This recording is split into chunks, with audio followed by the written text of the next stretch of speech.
Hey guys, it's Cookie Reaction here, and today we are continuing C14 dating. And I'm sorry I couldn't talk in the other video. I was recording at night, and yeah.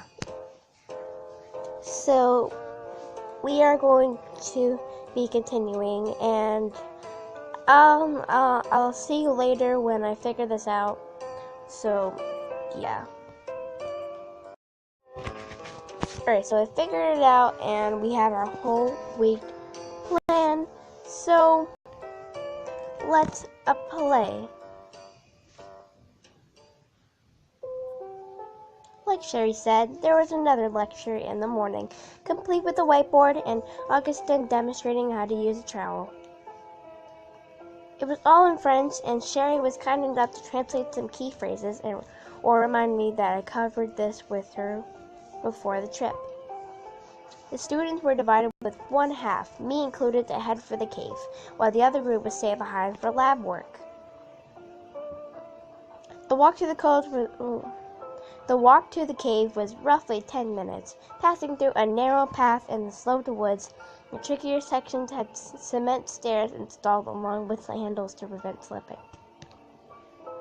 When we reached an ordinary-looking shed, Augustin pulled out his keys. I realized this was the cave entrance, or at least artificial part of it. Once you're inside, please spread out so I can explain how to wet screen. He repeated the instructions in French as we filed through one by one. There was a raised counter in the middle with plastic containers suspended on wooden supports. So this is where the wet screen takes place. Looks like it can only fit 2 people at a time. I wonder how often it will be used. Augustin demonstrated by lowering an empty metal, I don't even know that word, into a plastic container. Grabbing a hose, he mimed washing the screen and rooting through pretend dirt. As much as I tried to pay attention, the language barrier tested my focus and my eyes started to wander. You just stay focused.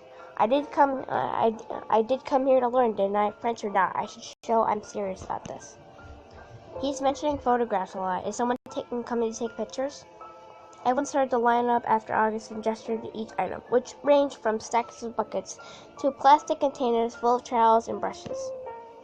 I followed and carried everything in my own bucket, including a sheet of paper encased in a plastic bag. The real entrance to the cave open, leading to a narrow industrial catwalk suspended over the abyss. Alright, so for people who don't know what's going on, they're basically going on a cave trip. So they're gonna go inside. Once I walked through, the temperature dropped to a cool chill, and I zipped up my hoodie. Augustine directed students to various locations, while Sherry carefully slipped by and I followed. The cave opened up farther in with numerous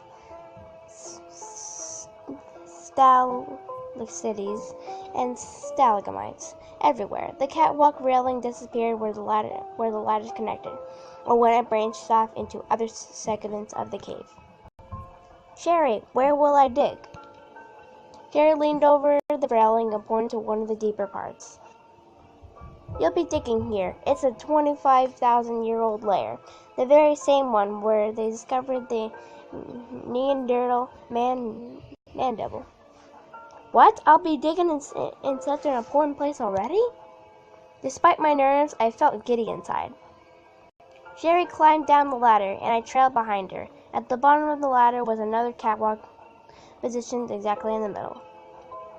Now that my eyes adjusted to the dim light, I noticed there were strings and cords hung everywhere in a specific pattern, with notes nailed into the soil. Sherry brought me to the end of the catwalk, where there was yet another ladder, but this time much shorter. You'll be digging on the right side here. Here was a rather cozy-looking pit, a perfectly dug-out square. 2 to 3 people could probably move around freely in the space. It was almost right under the main catwalk higher up too. This is your carry D32. Carry D32? Carry means square. Everything is separated into a grid system.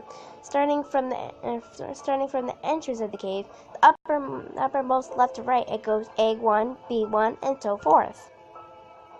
That makes sense. It explains all the lines dangling from the ceiling too. They're for measuring. Correct. Shall we take a closer look? The photographs for this row should be done already. I'll be right back. You can go on ahead and set your items down. She retreated while I placed the bucket next to the shorter ladder. I descended, then grabbed the tools before I hopped off the last step. The layer I would be working on was mostly dirt, with the odd large rock sticking out here or there. It would be easy to dig. By the time Sherry returned, I had already had my knee pads out and a piece of paper next to me. Here we are, a picture of your square. She handed it to me. I could tell it was printed off in the highest resolution possible, fully inked and glossy. What did we use this photograph for? First things first, we distinguish each letter and outline it on the photograph.